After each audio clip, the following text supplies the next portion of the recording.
Le programme politique de Maurice Kamto en 2018, troisième partie. Bienvenue dans le Miroir camerounais, votre podcast d'analyse politique et sociétale. Aujourd'hui, nous poursuivons notre exploration du programme politique de Maurice Kamto en 2018. Dans cette troisième partie, nous allons nous concentrer sur sa vision pour la reconstruction des régions anglophones, l'importance du dialogue inclusif et les réformes constitutionnelles qu'il propose. Un programme ambitieux, porteur d'espoir et de renouveau pour le Cameroun. Une volonté de réparer et de reconstruire. Dans son discours, le professeur Kamto met en avant une priorité essentielle, restaurer la confiance et reconstruire les régions touchées par la crise anglophone. Sa proposition est claire, l'État doit jouer un rôle actif dans la réhabilitation des villages détruits et dans l'accompagnement des populations qui ont tout perdu.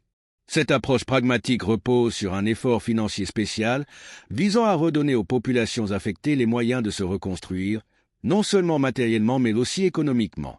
Il s'agit ici d'une reconnaissance du devoir de l'État à l'égard de ses citoyens et d'une volonté d'agir concrètement pour apaiser les tensions. Un dialogue inclusif pour une solution durable. Ce qui distingue Maurice Kamto dans son approche, c'est son insistance sur le dialogue inclusif. Plutôt que d'imposer une solution unilatérale, il mise sur l'intelligence collective des Camerounais pour décider ensemble de l'avenir du pays. Cette confiance en la capacité du peuple à forger son propre destin est un signal fort de démocratie participative. Kamto rappelle que la question de la forme de l'État ne doit pas être un sujet tabou mais plutôt un débat ouvert. Il met en avant un principe fondamental. Ce n'est pas tant la structure de l'État qui importe, mais le contenu des attributions et des pouvoirs accordés aux différentes régions.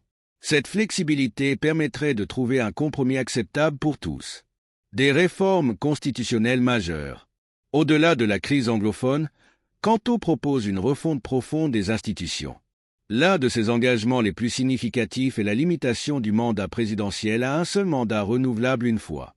Cette mesure vise à prévenir la monopolisation du pouvoir et à garantir une alternance politique régulière, condition essentielle d'une démocratie saine. Autre réforme majeure, l'introduction d'une élection présidentielle à 2 tours. Cette modification permettrait de renforcer la légitimité du futur président en s'assurant qu'il bénéficie du soutien réel de la majorité des citoyens. Une telle mesure favoriserait une démocratie plus représentative et réduirait le risque de contestation post-électorale. Une ambition pour le Cameroun. Avec ses propositions, Maurice Kamto trace la voie d'un Cameroun plus juste, plus stable et plus démocratique. Son approche pragmatique de la crise anglophone, son insistance sur le dialogue inclusif et son engagement en faveur de réformes constitutionnelles montrent une vision claire de la modernisation du pays. Son programme repose sur des principes de responsabilité, de transparence et d'inclusion, autant de piliers indispensables à la reconstruction d'une nation forte et unie. Merci d'avoir écouté le Miroir camerounais. Rejoignez-nous dans le prochain épisode pour décrypter ensemble les enjeux qui façonnent l'avenir du Cameroun.